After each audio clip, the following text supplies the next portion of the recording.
Fala pessoal, aqui quem fala é o Murilo do canal e da página Murilo Critica e hoje estamos aqui para mais um vídeo, para mais um Revisitando, dessa vez revisitando Furiosa, uma saga Mad Max.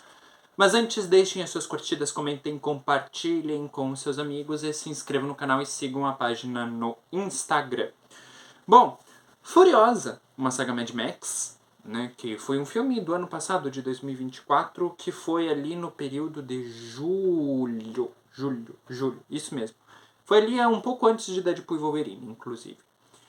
Mas o filme da Furiosa, ela tem por justamente o objetivo contar um prequel, né? Contar a origem de uma lenda do universo Mad Max.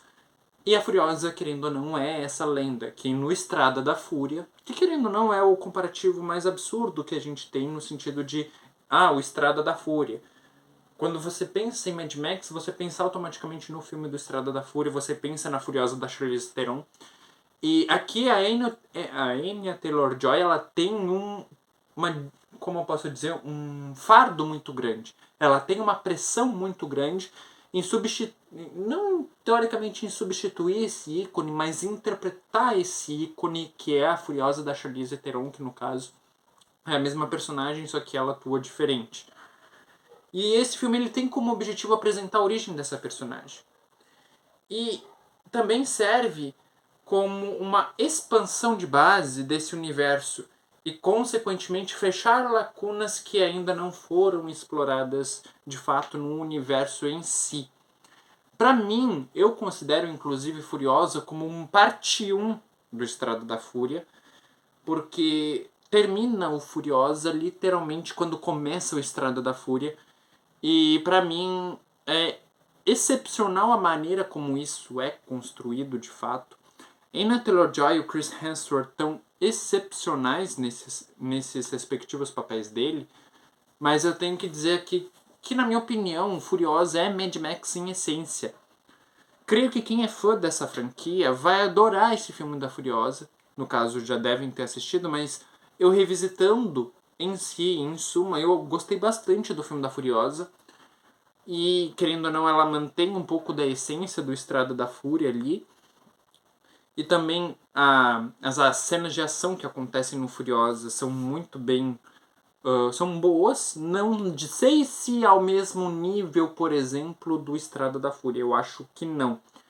Mas a tonalidade sombria, a tonalidade macabra do universo em si está predominante, está presente nesse longa-metragem, tendo inclusive cenas de perseguição boas, como teve, por exemplo, em Estrada da Fúria. Mas, né, também temos ali uma questão mais envolvendo não digo que meio que um defeito, mas uma consideração, uma pontualidade. Eu particularmente não curto a fotografia de Furiosa. Para mim, a fotografia de Estrada da Fúria é muito superior por se tratar de uma fotografia mais realista, no sentido de construção de mundo, no sentido de construção de deserto. Mas, mesmo, por exemplo, a fotografia de Furiosa, uma saga Mad Max, sendo explícita, sendo fantasiosa, com a intenção clara de fazer daquele jeito, de fazer uma demonstração falsa, eu acho que a execução em si poderia ter sido muito aquém, poderia ter sido muito melhor de fato do que foi demonstrado ao longo do filme. Eu não senti, por exemplo, em Furiosa que o cenário, a ambientação estava abraçando o deserto. Eu senti uma distância do deserto. Principalmente ali quando tem-se a cena inicial, né, da Furiosa pequena, da mãe ali no deserto, atirando naquelas motos, enfim. Eu me distanciei um pouco disso ao longo do filme, né, de fato. Outra questão também é, por exemplo, as atuações. Eu gostei bastante das atuações, principalmente da Anya Taylor-Joy, que é sensacional justamente por ela já ter esse fardo, essa pressão de estar ali no lugar, por exemplo, da Charlize Theron, né?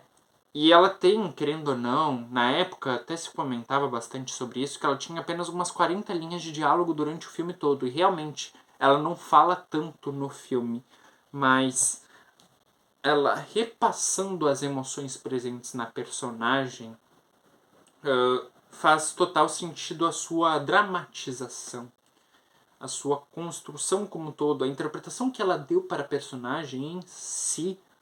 E todo o background da própria história da personagem contribui pra gente comprar a vingança dela, que querendo ou não aqui a gente tem o plot da vingança também.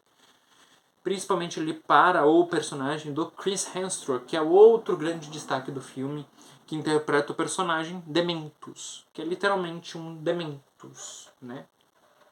Enfim, é uma condizência total com a nomenclatura, com a própria interpretação do Chris Hemsworth. E digo isso pelo fato de que Chris Hemsworth como vilão, ele me demonstrou muito um aspecto vilanesco de exemplo do Jason Momoa em Velozes e Furiosos, naquele filme horrível do Velozes e Furiosos 10. Mas ele demonstrou uma similaridade, que é aquele vilão caricato, que é aquele vilão bobo, nojento, repugnante. Dementos, literalmente. E essa faceta do Chris Hemsworth, eu particularmente eu não tinha observado em outros filmes. Uma faceta vilanesca, uma faceta antagonista, ainda mais do estilo próprio vilão abobado, vilão nojento, vilão repugnante, vilão piada boba, vilão, sabe? Que literalmente dá vontade de espancar em tela. Pois bem, Chris Hemsworth ele conseguiu repassar isso durante todo o filme da Furiosa e sinceramente eu acho que toda a construção de desenvolvimento de personagem, demonstrando desde a origem da Furiosa pequena até os cortes de cabelo da Furiosa propriamente, depois ela raspando no final e se tornando quem de fato ela nasceu, foi destinada para ser, e aí termina-se o Furiosa ao mesmo tempo em que começa a Estrada da Fúria. Essa linha de continuidade do universo em si de Mad Max é muito importante e foi muito bem construída, sabe? É isso que eu vejo no sentido de que, pô, é uma criatividade, é um pensamento, foi planejado isso desde o começo. É um questionamento que eu faço, possivelmente não, mas um enquadramento de continuação, né? O enquadramento de continuação foi muito bem estruturado, mesmo não tendo sido planejado. Ali no, vamos decidir fazer o filme da Furiosa, tá? De que ponto nós começamos e até que ponto nós vamos. Esse planejamento de filme em si, não interessa o instante o qual eles pensaram em produzir, foi muito bem feito, foi muito bem estruturado, foi organizado, foi condizente com o universo. Creio que, em suma, não se tem um furo de roteiro. Claro, você pensa ali na troca de atriz, né? Mas a troca de atriz eu acho até querendo ou não condizente. A Furiosa da Charlize Theron é uma coisa, a Furiosa da Anya Taylor-Joy é outra. São a mesma personagem, só que em momentos diferentes. A interpretação da Anya Taylor-Joy para o momento em que ela fez a Furiosa condiz perfeitamente. E ao mesmo tempo que a Charlize Theron fez a sua interpretação da Furiosa, lá em 2015, Estrada da Fúria, foi condizente com o período. Enfim, toda essa construção, e no momento que eu visualizei Furiosa no cinema, tá? O Furiosa, uma saga Mad Max. Eu tava com um monte de amigos junto assistindo Furiosa, e a gente comentou, depois que a gente saiu do filme, que literalmente sobre ser a origem de uma lenda. Porque a Furiosa, ela é, querendo ou não, considerada uma lenda no universo Mad Max, tanto pelo Estrada da Fúria lá, antigamente, tanto pela lore em si, da construção do universo. E ter um filme próprio dela que conta a origem, com maiores detalhes sobre, faz total sentido e, na minha opinião, foi algo muito bem feito. Mesmo que tenha, por exemplo, o filme tenha flopado. Mas eu creio que foi um flop justamente pela data do seu lançamento. Então, essa questão de data de lançamento, eu sempre falo, lance um filme em agosto, não tem nada em agosto para ver no cinema. Lance os filmes tudo em agosto, pelo amor de Deus, gente. A gente tem que ter alguma coisa em agosto. Agosto é mesmo meu aniversário. Eu reclamo que não tem nada a não ser o meu aniversário. Eu queria ter um filme bom pra assistir no meu mês, né? Enfim. Mas eu dei uma nota 9.5 pra Furiosa. E eu repito, eu acho que eu daria a mesma nota se eu fosse criticar hoje em dia. O ponto que mais me incomoda é a fotografia de Furiosa. Mesmo sendo proposital ela ser assim, me incomoda. Mas eu não mudaria minha nota, eu continuaria com 9.5. Enfim, eu vou encerrando esse vídeo por aqui. Deixem as suas curtidas, comentem, compartilhem com seus amigos e se inscrevam no canal e sigam a página no Instagram. Vejo vocês até a próxima.